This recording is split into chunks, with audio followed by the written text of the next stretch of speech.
Verão de 1914.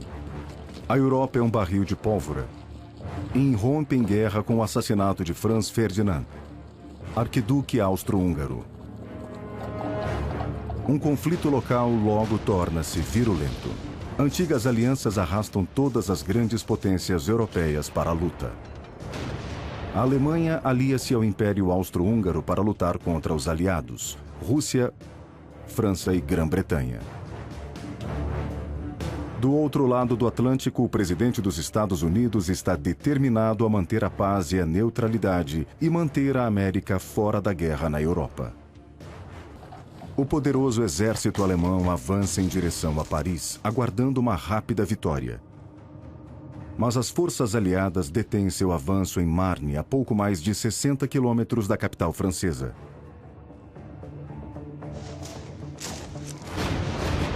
Ambos os lados estão equipados com armas modernas e poderosas, artilharia de disparo rápido, metralhadoras e fuzis carregados com cartuchos. As tropas em campo aberto são alvos fáceis e são prontamente abatidas. Por isso cavam obtendo abrigo com um elaborado sistema de trincheiras. Fortificadas com arame farpado e artilharia pesada, suas linhas de defesa são quase impenetráveis. Mas os comandantes continuam a enviar onda após onda de tropas em ataque pela terra de ninguém. É o impasse da guerra de trincheiras. Nenhum exército pode avançar. Tropas são massacradas. Ambos os lados estão desesperados para invadir as trincheiras do inimigo. E o único modo que conhecem de conseguir isso é apenas enviando enorme quantidade de homens para o ataque. As perdas são descomunais. 500 mil de homens mortos só nos primeiros 5 meses. E qualquer avanço é minúsculo e quase sempre perdido na batalha seguinte.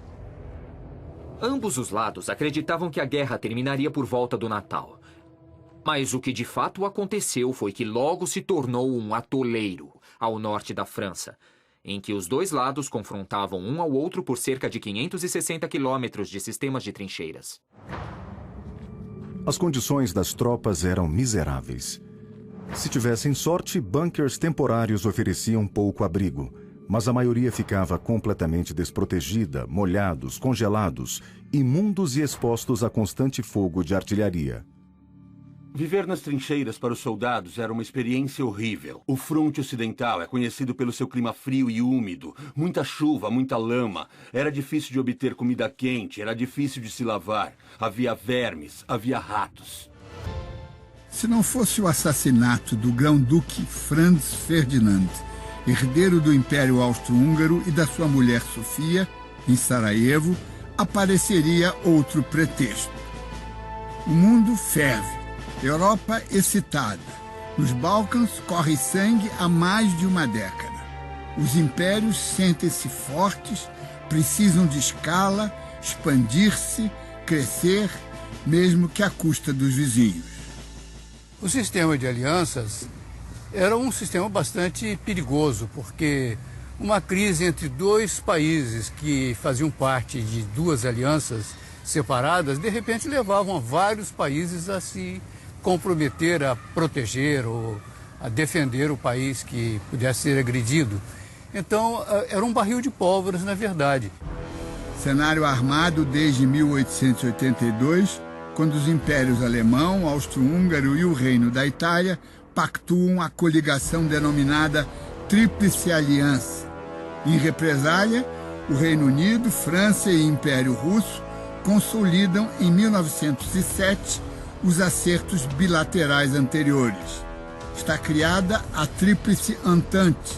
Dos dois lados, 65 milhões de homens prontos para matar e para morrer.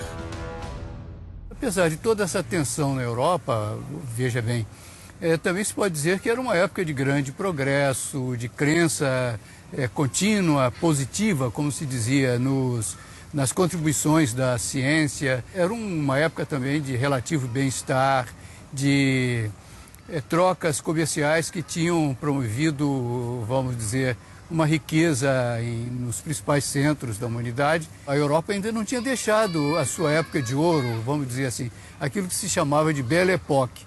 E, no entanto, a Belle Époque, enfim, foi encerrada por um conflito extremamente cruel e desgastante. Decorridos quase 30 dias do atentado de 28 de junho, de repente o governo austro-húngaro abandona a negociação diplomática e dá um ultimato. A Sérvia tem 48 horas para permitir que a polícia austríaca participe das investigações sobre o assassinato do seu herdeiro e desmantele todas as organizações terroristas e separatistas. O Kaiser alemão, até então conciliador, no dia 1º de agosto, declara guerra ao seu primo, o czar russo. Dia 3, vai em frente e declara guerra à França. No dia 4, suas tropas invadem a Bélgica aliada. As primeiras reações contrárias à guerra foram minoritárias, se a gente comparar com o grande entusiasmo que acabou infestando, acho que a palavra infestar é muito apropriada, acabou infestando parte da juventude alemã, francesa e inglesa. O desenvolvimento da química já poderia ter produzido gases venenosos, muito antes da guerra. No entanto, só em 1915 os alemães passaram a usá-los. Os aviões eram usados para observação antes de 1914 e eram usados até para observação militar. Mas, por volta de 1915, eles já estavam também armados com metralhadoras e combatiam um ao outro e jogavam bombas e tudo. Os submarinos foram introduzidos também durante a guerra. A Europa nunca tinha visto uma mortandade, uma matança dessa natureza. Quando a guerra acaba, mesmo durante a guerra, quer dizer, começa a haver a percepção do absurdo e declara que os estados deixaram de ser unidades de proteção dos seus cidadãos e passaram a ser unidades de promoção da injustiça. O legado da Primeira Guerra é um legado monstruoso, quer dizer, nós vivemos ainda os efeitos da Primeira Guerra Mundial. Quer dizer, a Primeira Guerra Mundial em termos assim, de política internacional, o evento mais importante do século XX. Ela gera os efeitos de configuração do mundo contemporâneo que até hoje estão presentes. A Segunda Guerra Mundial é um resultado do mundo desenhado pela Primeira Guerra Mundial. Na Grande Guerra, a mídia também entra em campo e as imagens reforçam a propaganda dos governos. Na efervescente Paris, no início do século XX, a censura afeta diretamente a imprensa. O governo controla as informações estratégicas e só autoriza matérias que elevem o moral da população.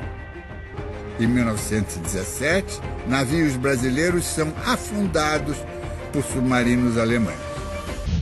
1917, terceiro ano da guerra, começa favorável à eficiente diplomacia alemã. Em janeiro, o ministro do Exterior germânico propõe ao governo mexicano iniciar uma guerra contra os Estados Unidos para recuperar os territórios perdidos nas disputas anteriores. Os alemães forneceriam treinamento e equipamento. O telegrama com a proposta nunca foi entregue aos destinatários. O serviço secreto inglês o intercepta e passa aos americanos. Em março, uma revolta popular na Rússia obriga o czar a abdicar. 2 milhões de soldados russos morreram no ano anterior. O povo passa fome. Os soldados não querem combater. O governo provisório promete continuar a guerra. Os alemães se aproveitam novamente e oferecem aos revolucionários russos exilados em Zurique um trem blindado que os levará à capital russa para derrubar o governo provisório. Manobra bem-sucedida. Quase simultaneamente, com a chegada de Lenin e Trotsky à Rússia, os Estados Unidos começam a se afastar da Alemanha.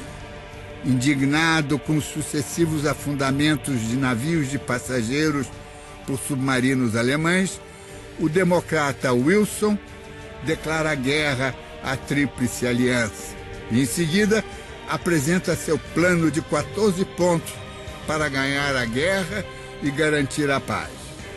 Ganhou a guerra, deixou a paz escapulir. A economia dos países em guerra se transformou profundamente durante o conflito. Entre 20% e 40% da população masculina adulta foram recrutados para servir nas Forças Armadas. Mulheres e crianças compensaram a falta de mão de obra nas fábricas e no campo. As fábricas se dedicavam quase que exclusivamente à produção de armas e equipamentos militares. E as estradas e as ferrovias serviam prioritariamente aos exércitos. 1918. O exército alemão assina a rendição na cidade francesa de Compiègne. Em janeiro de 1919, é realizado um encontro internacional para discutir as condições de paz. As condições impostas para a Alemanha no pós-guerra são duras. A Alemanha fica desarmada e parte do seu território é militarmente ocupada. Além disso, a Alemanha tem de pagar uma pesada indenização pelos custos da guerra e perde todas as suas colônias. A paz acaba modificando o mapa do mundo. A Áustria é dividida.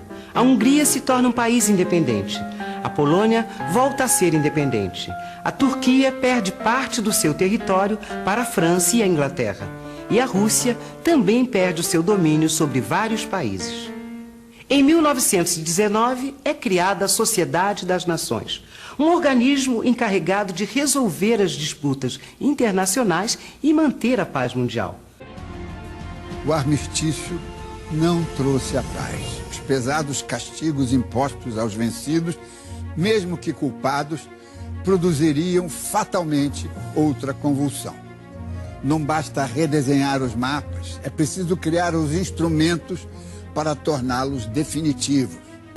Os 14 pontos que levaram os Estados Unidos à guerra foram atenuados no fim por Woodrow Wilson. O presidente idealista falava como Jesus Cristo, mas agia como um político comum. A Alemanha garantiu o êxito da Revolução Russa, mas foi lá que um pintor medíocre, cabo ferido na guerra, foi treinado como agente provocador para enfrentar o comunismo. Seu nome? Adolf Hitler.